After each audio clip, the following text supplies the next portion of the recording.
இன்றைய முக்கிய செய்திகள். தேவக ஆதவ் அர்ஜுனா பேட்டி.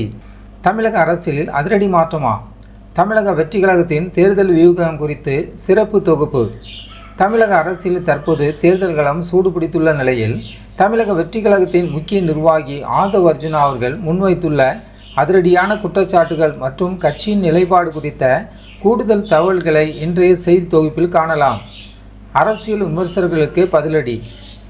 தமிழக அரசியலில் நீண்ட கால அனுபவம் கொண்ட சில தலைவர்கள் முன்வைக்கும் விமர்சனங்களுக்கு பதிலளித்த ஆதவ் அர்ஜுனா, சீட் கிடைக்காத விரக்தியில் பேசுபவர்களுக்கு பதில் சொல்ல வேண்டிய அவசியம் தங்களுக்கு இல்லை என்று திட்டவட்டமாக தெரிவித்தார். குறிப்பாக ஜனநாயக ரீதியில் தேர்தலை சந்திக்க தயாராக இருக்கும் நிலையில் தேவையற்ற விமர்சனங்களை விட மக்கள் நலப்பணியே முக்கியம் என அவர் வலியுறுத்தியுள்ளார். நவீன தொழில்நுட்பமும் தேர்தல் பிரச்சாரமும்.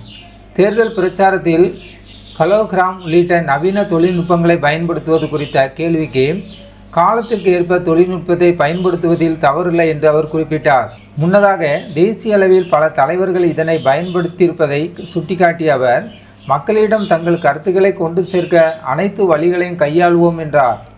தமிழகத்தில் உருவாகும் குடும்ப அலை. பொதுவாக அரசியலில் ஒரு தனிநபரின் அலை அல்லது கட்சியின் அலை என்றுதான் சொல்லப்படும். தற்போது தமிழகத்தில் குடும்ப அலை வீசி வருவதாக ஆதவ் அர்ஜுனா குறிப்பிடுகிறார். ஒவ்வொரு வீட்டிலிருந்தும் தாய்மார்கள், சகோதரிகள் மற்றும் குழந்தைகள் தாமாக முன்வந்து தமிழக வெற்றி கழகத்திற்கு ஆதரவு அளிப்பதாக அவர் நெகிழ்ச்சியுடன் தெரிவித்தார். குறிப்பாக திருப்பூரில் சமீபத்தில் நடந்த பிரச்சாரத்தில் கட்டுக்கடங்காத மக்கள் கூட்டம் திரண்டதை அவர் சுட்டிக்காட்டினார். திமுக மீதான சாராய ஆலை மற்றும் ஊழல் குற்றச்சாட்டுகள், தமிழக அரசின் மீதும் ஆளுங்கட்சியின் மீதும் மிக கடுமையான விமர்சனங்களை முன்வைத்த அவர், கடந்த சில ஆண்டுகளில் டாஸ்மாக் வருமானம் 25,000 கோடியிலிருந்து 60,000 கோடியாக உயர்த்தப்பட்டுள்ளதை சுட்டிக்காட்டினார். ஆளும் கட்சியின் முக்கிய புள்ளிகளே சாராய ஆலைகளை நடத்தி வருவதாகவும் மது விற்பனையை அதிகரிப்பதிலேயே அரசு குறியாக இருப்பதாகவும் அவர் குற்றம் சாட்டினார்.